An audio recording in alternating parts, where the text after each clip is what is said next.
안녕하세요. 우리가 너무나 당연하게 여기는 이 학구라는 시스템, 대체 어디서부터 시작된 걸까요? 궁금해 보신 적 없으세요? 오늘은 바로 그 기원을 한번 추적해 보려고 합니다.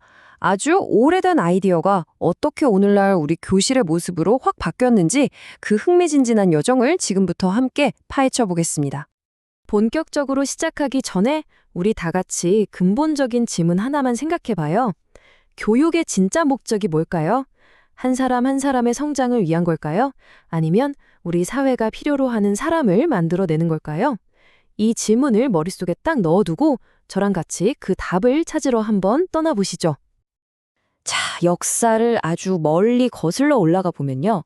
처음엔 교육이라는 게 지금 우리가 생각하는 거랑은 완전 달랐어요. 개인의 성장? 그런 것보다는요, 오로지 국가라는 거대한 집단을 위해 쓸모 있는 사람을 키워내는 것. 그게 교육의 첫 번째 목표였습니다. 여기 이걸 보시면 진짜 흥미로운데요. 고대 문명들이 교육을 어떻게 활용했는지 정말 명확하게 보여주거든요. 페르시아를 보세요. 교육의 목표는 단 하나, 나라를 지킬 강한 전사를 만드는 거였어요. 인도는요, 굳건한 카스트 제도를 계속 유지하기 위해서 교육을 사용했죠. 그러니까 한쪽은 나라를 지킬 전사를, 다른 한쪽은 사회 질서를 유지할 사람을 키워냈던 겁니다. 개인의 꿈이나 자아 실현, 그런 건 아예 생각도 못했던 시절이에요. 정리해보면 이 초창기 교육 시스템의 특징은 딱 이렇습니다. 교육을 통해 계급을 더 단단하게 만들고 새로운 변화보다는 지금 이 상태를 유지하는 걸 더 중요하게 여겼죠. 개인은 그저 국가라는 큰 기계의 부품일 뿐이었고요. 그래서 자유롭게 질문하고 탐구하는 것보다는 정해진 답을 열심히 외우는 게 훨씬 더 중요했습니다. 사회는 안정됐을지 몰라도 개인의 잠재력이 활짝 피어나긴 힘든 구조였죠. 근데 역사가 언제나 그대로 있진 않잖아요? 드디어 변화의 바람이 불기 시작합니다. 교육이 그냥 사회에 필요한 부품을 만드는 게 아니라 한 명의 인간, 그 자체를 발전시킬 수 있다는 정말 혁명적인 아이디어가 등장한 거죠. 드디어 개인이라는 개념이 교육의 무대 중심으로 올라서는 순간입니다. 바로 플라톤의 이 한마디가 그 변화를 정말 멋지게 보여주죠. 이게 무슨 말이냐면 교육의 무게중심이 이제 겉으로 보이는 역할이나 신체가 아니라 사람의 내면, 그러니까 지성과 도덕성으로 옮겨갔다는 거예요. 그리스 철학자들이 교육의 목적을 완전히 새롭게 정의하기 시작한 겁니다. 이 표를 보면 이상적인 개인을 키우는 두 가지 다른 길이 보입니다. 아테네는 머리도 좋고 몸도 건강하고 마음까지 아름다운 그런 완벽한 사람을 키우려고 했어요. 그래서 위대한 사상가나 예술가들이 막 쏟아져 나왔죠. 근데 스파르타는 여전히 목표가 딱 하나였어요. 국가를 위한 최강의 군인. 교육의 목적을 두고 두 도시가 내놓은 대답이 이렇게나 달랐던 겁니다. 그리고 여기에 기독교가 정말 중요한 개념 하나를 던져줍니다. 신 앞에서는 모든 영혼이 평등하고 그 자체로 아주 소중하다는 생각이었죠. 이 아이디어가 바로 나중에 모든 사람을 위한 보편적인 교육, 그러니까 오늘날 공교육의 아주 중요한 씨앗이 된 셈입니다. 자, 이제 이야기의 클라이맥스입니다. 개인의 가치가 중요하다는 추상적인 생각을 아주 현실적이고 시급한 문제로 바꿔버린 사건이 터지거든요. 바로 종교개혁입니다.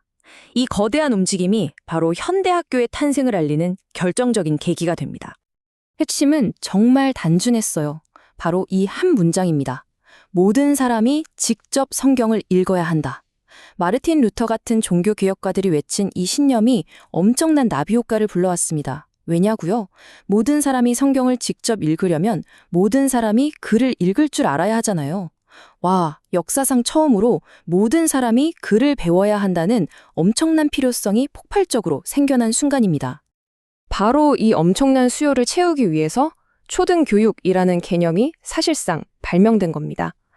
그러니까 종교개혁이 그냥 교육이 중요해라고 말한 수준이 아니라 아예 대중을 위한 초등학교라는 시스템 자체를 만들어낸 거나 마찬가지예요. 물론 모두를 가르치고 싶은 마음만 가지고는 안 되죠. 이걸 실행할 시스템이 필요했잖아요. 바로 그때 마르틴 루터가 나서서 최초의 포괄적인 국가 주도 교육 계획, 즉 현대 공교육의 청사진을 제시합니다.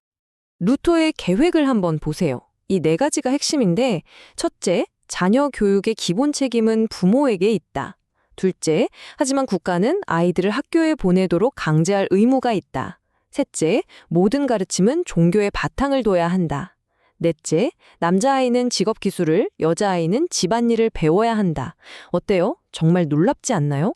우리가 지금 너무나 당연하게 생각하는 의무교육, 국가의 역할, 핵심 교육과정 같은 공교육의 뼈대가 바로 이때 만들어진 거예요. 물론 이 모든 게 루터 혼자만의 힘으로 된 건 아니에요. 여기에 여러 조력자들이 힘을 보탰죠. 예를 들어 예수회는 아주 체계적인 교사 훈련 시스템을 만들어서 가르치는 일을 전문직으로 만들었고요. 라살이라는 사람은 학생들을 학년별로 나눠서 동시에 가르치는 지금의 교실과 아주 비슷한 방식을 만들었어요. 또 인본주의 흐름 속에서 고전과 인문학이 교육 내용으로 들어오면서 배울 거리가 훨씬 더 풍성해졌습니다. 자, 이제 슬슬 정리를 해볼까요? 지금까지 이야기한 종교개혁과 인본주의라는 두 개의 거대한 물줄기가 만나서 오늘날 우리가 아는 현대 교육이라는 큰 강을 이룬 겁니다. 이 표를 보시면 한눈에 정리가 되죠. 종교개혁은 누구를 가르칠까? 라는 질문에 모두다 라고 답하면서 보편교육의 문을 활짝 열었고요. 인본주의는 그럼 뭘 가르칠까? 라는 질문에 고전, 과학, 이성 같은 알찬 내용들을 채워 넣은 거죠. 이 둘이 합쳐져서 지금 우리 교육의 DNA가 된 겁니다. 자, 그럼 맨 처음 던졌던 질문으로 다시 돌아와 보죠. 분명 시작은 개인의 영혼을 구원하고 각자의 잠재력을 꽃피우게 하자는 거였잖아요. 그런데 산업혁명 시대를 거치고 국가 간의 경쟁이 치열해지면서 교육의 목적이 슬그머니 바뀌기 시작합니다. 국가를 부강하게 만들 효율적인 노동력, 충성스러운 국민을 길러내야 한다는 압박이 점점 커졌기 때문이죠. 오늘날 우리의 학교는, 우리의 교육은 과연 어디를 향해 가고 있을까요? 본래의 목적대로 한 사람 한 사람을 위한 교육일까요? 아니면 우리도 모르는 사이에 다시 국가나 사회가 원하는 쓸모 있는 부품을 만들어내는 공장이 되어버린 건 아닐까요? 이 질문에 대한 답은 한번 곰곰이 생각해 보시면 좋겠습니다.